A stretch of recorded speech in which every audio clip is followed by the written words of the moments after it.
আসসালামু আলাইকুম guys, welcome to my blog. তো গাইজ এখন বাজে হচ্ছে রাত 3:40 আর আমার এই খালাতো ভাই আমাকে ডেকে তুলেছে, নিজেও ঘুমাই না আমাকেও ঘুমাতে দেয়নি। চোখে ঘুম নিয়ে অতি কষ্টে বাইকটা বার করলাম, কারণ ওকে দিয়ে আসতে আমাদের মসজিদের এখানে, তাই বাইক স্টার্ট দিয়ে ভাইকে নিয়ে বার হয়ে গেলাম। খালাতো ভাইকে মসজিদের ওখানে দিয়ে চলে আসলাম। গাইজ তোমাদের সঙ্গে দেখা হচ্ছে সকালবেলা। Hey guys, good morning. সকাল তো অনেকক্ষণ আগে হয়ে গেছে আর আমি চলে আসলাম ছাদে, কারণ আজকে ছিল সোমবার আর আব্বু বাড়ি ছিল, তাই ছাদের উপরে আজকে কিছু গাছ টাছ লাগানো হচ্ছিল। আমি তো উপরে এসে আমার মতো কোনো কাজই খুঁজে পাচ্ছিলাম না, তাই আব্বুর সঙ্গে একটু মজা করা শুরু করলাম।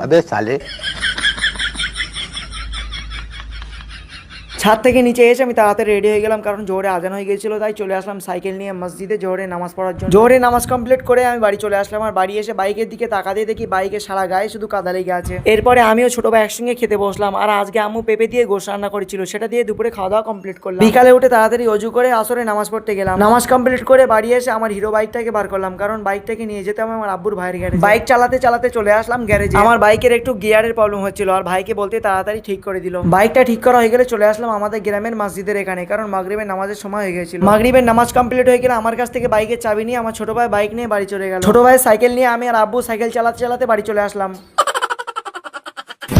গাইজ, বাড়ি এসে ভিডিও এখানেই শেষ করলাম। ভালো লাগলে একটা লাইক করে দিও, চ্যানেলটিকে সাবস্ক্রাইব করে দিও।